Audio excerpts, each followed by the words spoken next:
One of the many methods that Satan uses to trap mankind is his counterfeit plans. The kind of plan that can mimic future events before it even happens. If history repeats itself, then the enemy knows where to strike at: religion.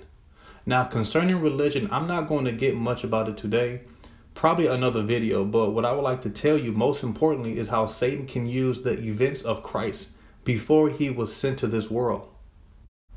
Take Horus of Egypt. At age 12, he was a teacher. He had 12 disciples, and he was known to be called the Good Shepherd. He died and resurrected on the third day. Adonis of Phrygia, born of a virgin, died and placed in a tomb and resurrected on the third day. The same with Krishna of India, Dionysus of Greece, and Mithras of Persia.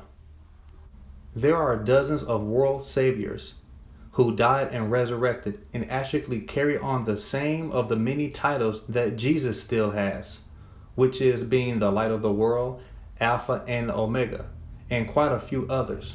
But how is this possible? You must remember that Satan isn't some ordinary spirit that walks on the earth tormenting people. No. He gets in the mind of God's people. He knows our strength and weaknesses. He is very crafty and intelligent.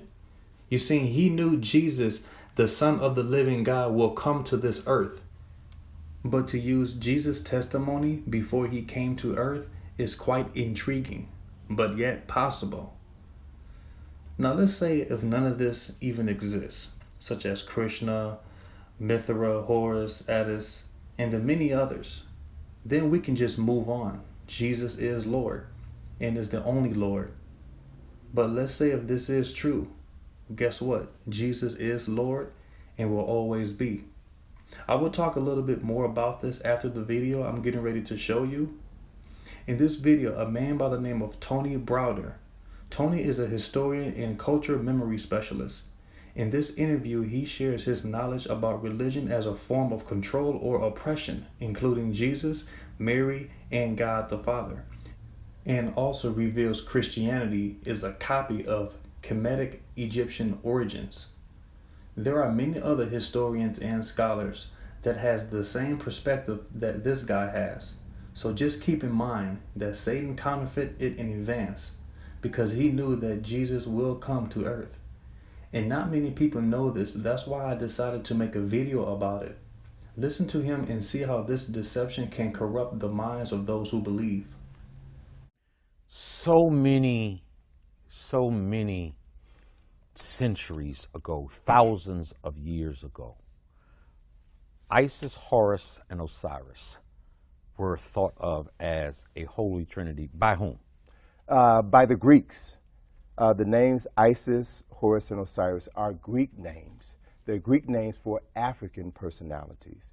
Now, we mentioned at the top of the show that I refer to myself as a memory recovery specialist. So let me just play that role for a second. Please do. We're here in Washington, D.C., and the most obvious symbol of the capital of the wealthiest and most powerful nation in human history is an object that is known as the Washington Monument. Yes.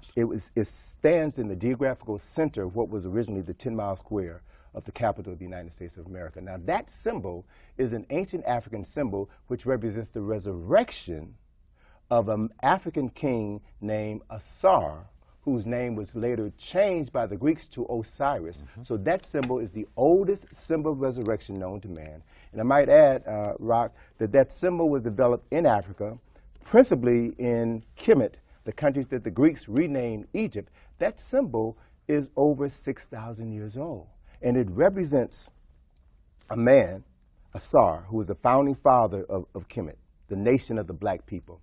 And Asar was murdered by his brother. His body was cut into a variety of pieces. One story says 14 pieces, and scattered throughout the land. Asar's wife, Aset, who's known as Isis to the Greeks, searched throughout the Nile River and found 13 of the 14 parts of Asar's body.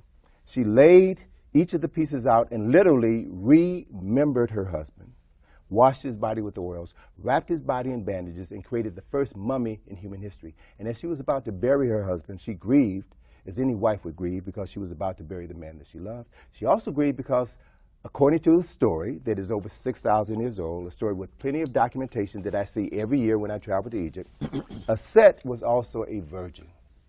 And before she buried her husband, the spirit of her deceased husband, Asar, came and impregnated her. And then 9 months later, the virgin Set gave birth to this son, Heru. Now, according to some versions of the story, Heru was born 6,000 years ago on December the 25th. So we have, within the story of the founding Paris of ancient Kemet, Asar, Set, and Heru, the fundamental story that would later be incorporated into the Bible as the story of Jesus. And there are numerous parallels that, again, any person who is questioning what I'm saying, if they were to have a conversation with any trained priest or rabbi or bishop, someone who's going to divinity school, they know this story. And that is also the reason why you'll find this same symbol that looks like the Washington Monument. It was known originally as a tekken. We know it better by its Greek name, obelisk. They will find a tekken in the center of St. Peter's Square.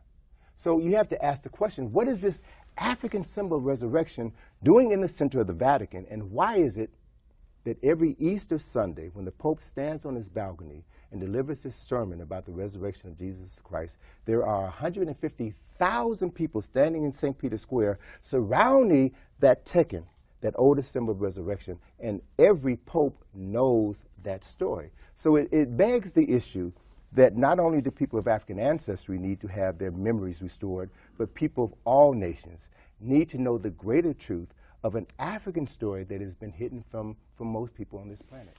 You use the term myth. Yes, sir. Would you then suggest that the birth of Christ in the manger and the Holy Trinity is a myth also? Rock, you're going to get me in trouble. Okay. That's what we do. But let me say this. What I know, based on studying history and science, is that the story of virgin births in many cultures is based on mythology. We're told that Jesus was born in a manger. We're told that 3 wise men came to visit him. They followed the star that was in the east. Now, this is based on astronomical phenomena, because around the time of December the 21st, we have the solstice, with the winter solstice, which is the shortest day of the year. And from December the 21st through December the 24th, literally the sun is still. The length of the day does not increase nor decrease significantly. So the sun is still. On December the 25th, that is when it was written in ancient texts that the sun, the S-U-N, was born, because the day began to lengthen by approximately 1 minute per day. So at the time that the sun was born on December the 25th, that the constellation of Virgo was rising on the horizon, was halfway above the horizon. So it was said symbolically, metaphorically, that the sun, S-U-N, was born of a virgin. And at the same time, the stable of Aegeus was rising in the east. So it was said that the sun was born in a stable, and that there were 3 stars that are the 3 stars in the belt of Orion that point to the star Sirius. Those 3 stars were known in ancient times as the 3 wise men. So if we look at the story of the birth of Jesus the Christ, it is a story of cultural significance, mythological significance, and astronomical significance that means 3 different things to people who have an awareness of this story and know how to interpret it. The ancient Egyptians or Kemites were responsible for giving us the word amen, a word that Jews use, Christians use, and Muslims use. It is a word in the Kemetic language which means the unseen presence of the Creator. The unseen presence of the Creator. And so we have within this structure a people who understood that there is an invisible force that we can't see that affects everything on life. And through a process of identifying what they refer to as netures. Netur is a term that means the principle or aspects of the Creator. The mind of man is too weak, too small to understand the totality of the Creator.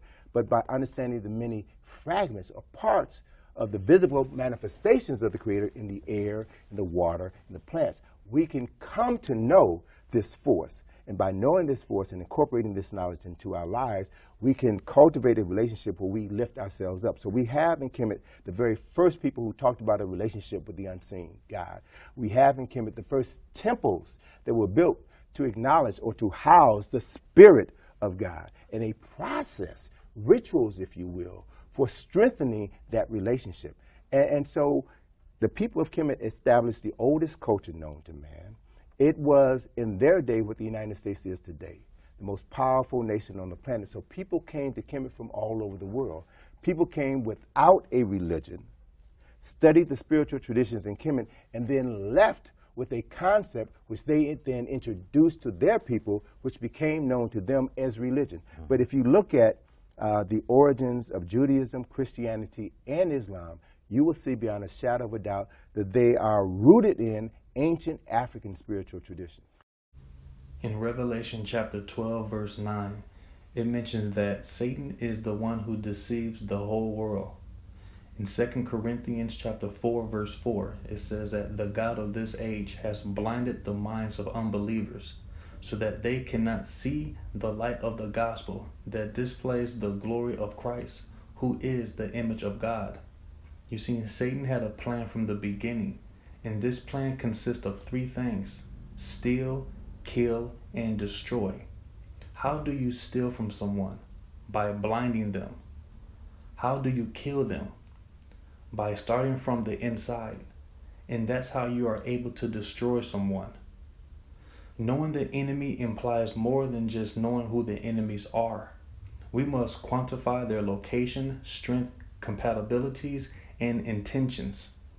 Once you know the enemy, you can prepare an offense. You must proactively engage and defeat the enemies and not sit back and wait for them to engage us. Success must be achieved. Failure comes with no effort.